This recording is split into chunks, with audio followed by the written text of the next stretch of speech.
guys! So this week I've been playing around with a different technique, and it's one that I've known about for quite some time, but I just never got around to trying it.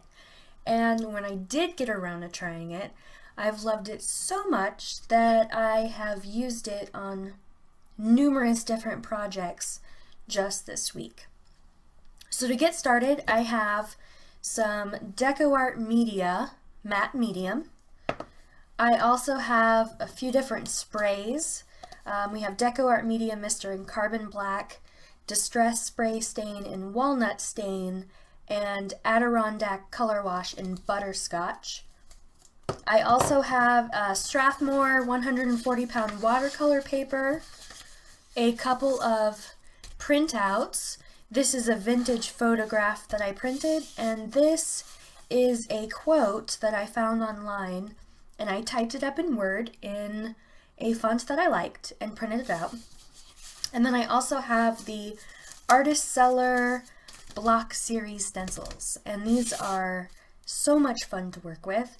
I think they just add an interesting element of texture in backgrounds, and that has so far been my favorite thing to do with them. So I'm going to set a few things aside for now.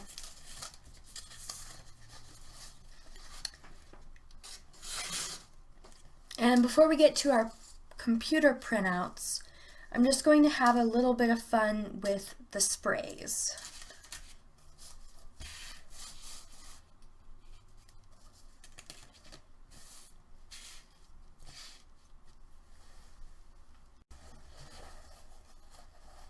This part tends to get really messy, so have a few paper towels on deck.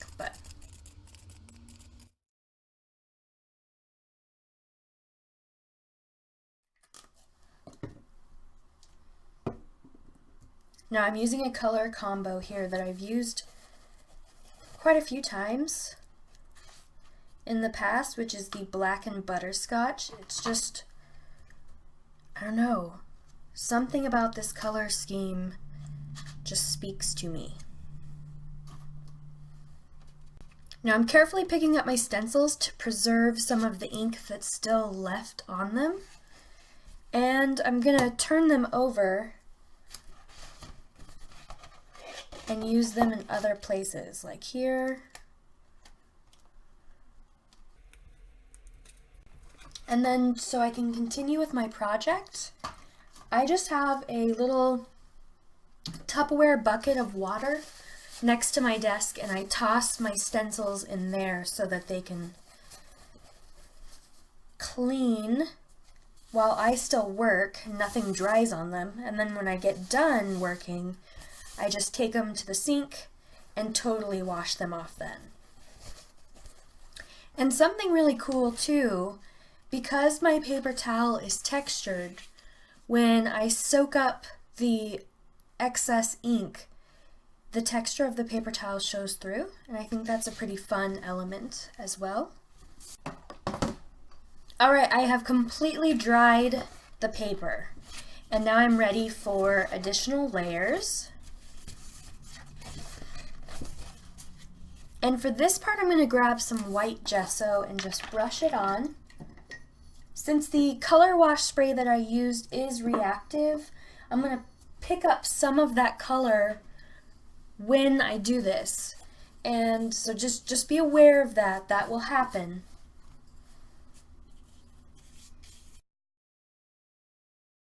And I also have a straight edge. This one is from Mod Podge, but you could use like a debit or credit card, maybe even like a rubber spatula from your kitchen.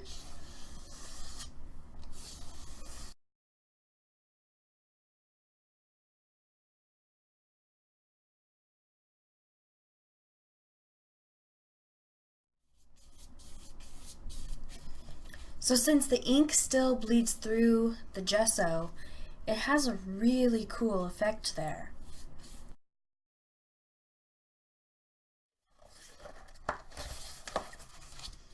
Okay, now you want to make sure this surface is totally dry. I can't stress that enough. And then you can grab your printouts. Right now my printer only has black and white ink, so I printed mine in black and white. I'm going to tear along the page. So this way, when I go to transfer this, there won't be any straight edges. Plus, I won't have so much excess paper that I have to peel off of it.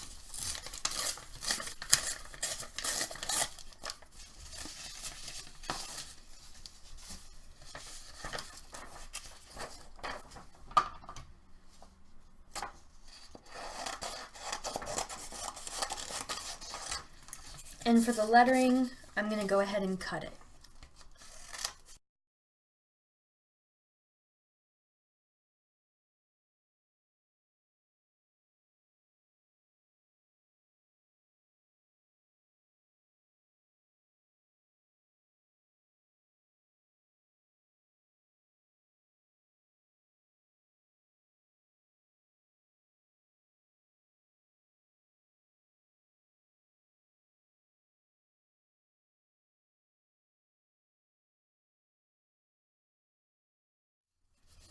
And then one other thing,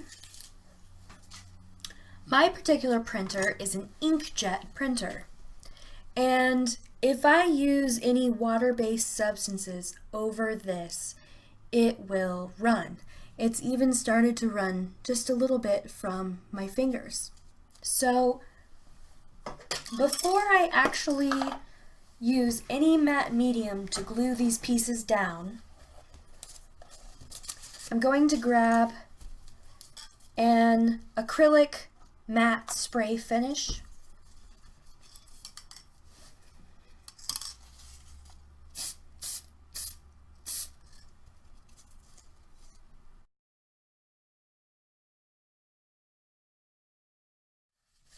In the meantime, we can start doing our transfer on the face.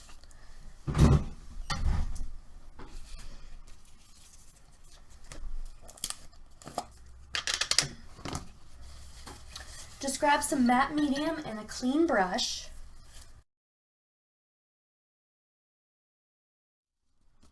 Put a thin but even layer of matte medium on your page, and then face down, put the printout.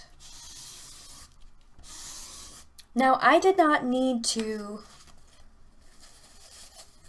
spray any sort of spray on the transfer piece. It will be just fine.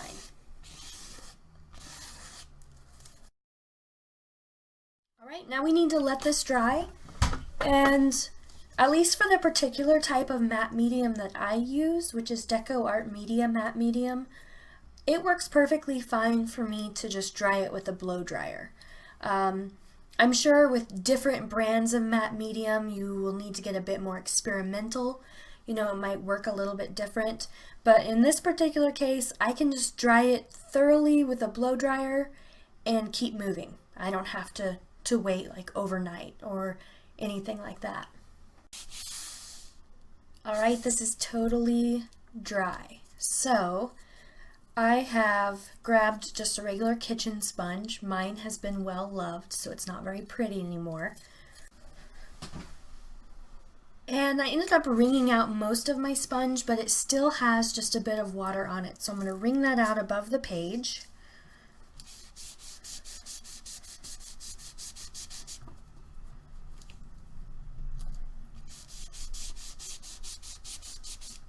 Then what I do, and I already ripped this sponge apart, it's just a piece of a sponge, but I'm going to kind of fold it up and in a circular motion just rub away at the paper.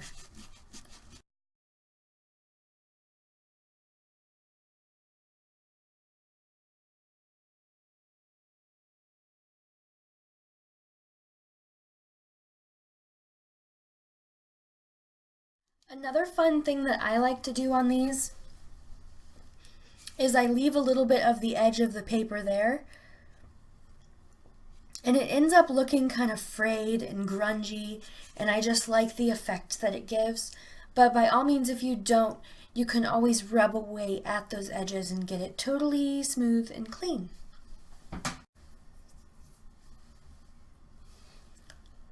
Alright, my paper is all dry and I've decided to take a bit of a turn with it. And I'll show you what I mean by that. I'm going to grab some Golden High Flow in Carbon Black and put just a little bit down on my palette. Then I'm going to grab a wet brush, dip it into the Carbon Black, and tilt my paper up. And right at the bottom of this picture, I'm going to make some pools of paint.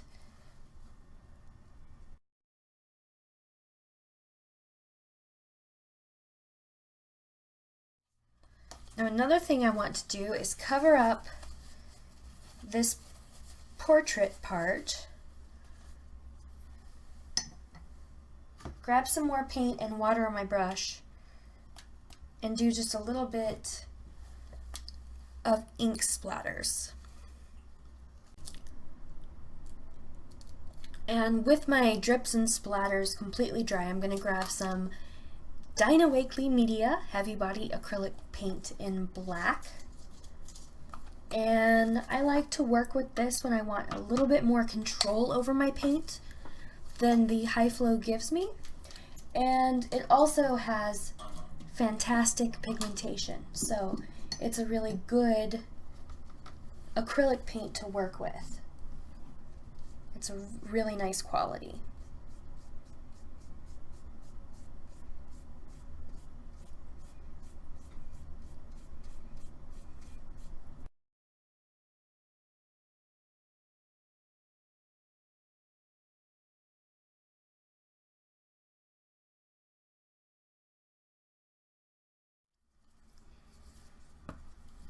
Okay, now I have some other fun paint. This one is a Golden High Flow in Iridescent Gold Fine and Iridescent Copper Fine. And I'm going to pour these straight from the bottle onto the page.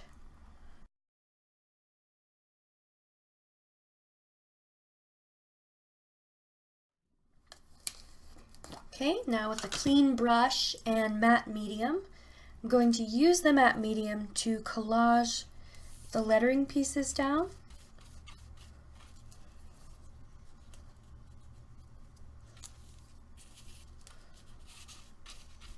And then coming in with my straight edge to really flatten it and bond it to the page.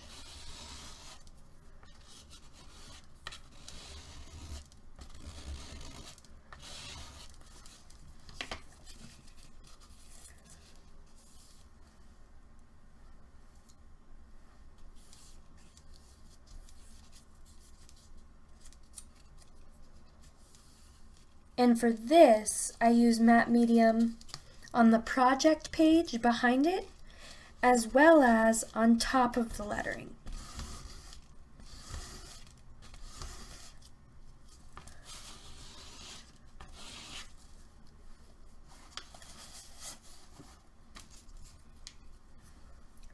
Now, I had originally planned on collaging down all of these paper pieces.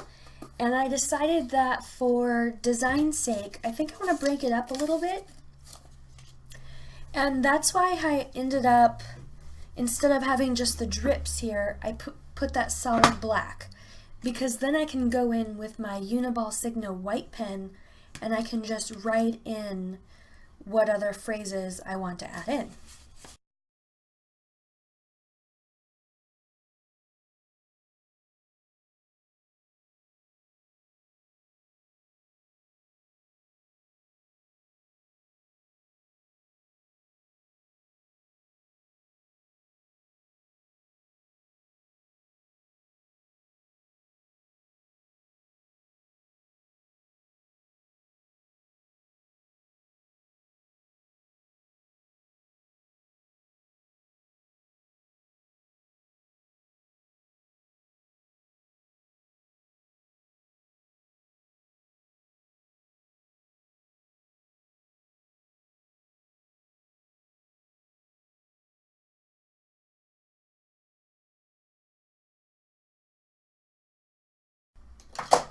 Then on my palette, I'm going to spray some Distress Spray Stain.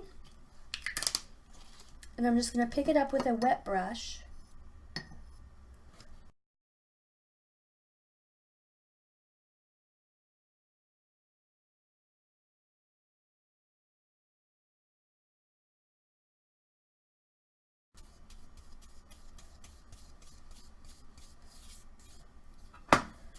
Oh no, I made a mistake.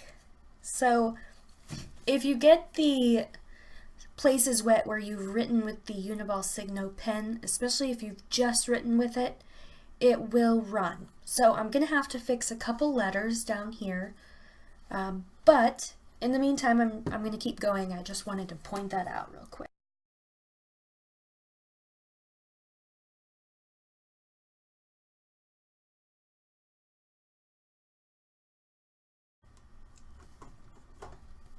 Alright, so we're getting to the tail end of this project.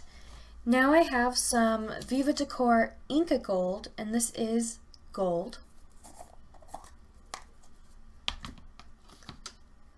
And then I also have another Artistcellar stencil, and I cannot remember if this is from Sacred Geometry or if it's from the Diamond series, but I want to say the Diamond series.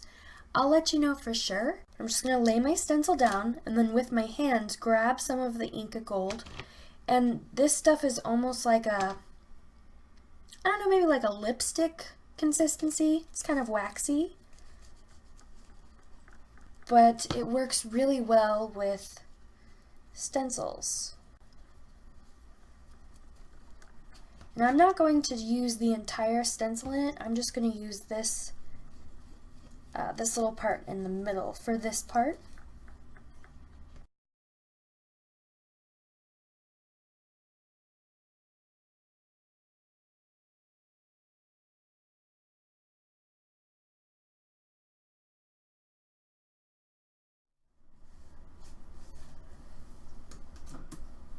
And then for very last, I'm going to grab that Uniball Signo white pen again, and I'm just going to go into the center of my lettering.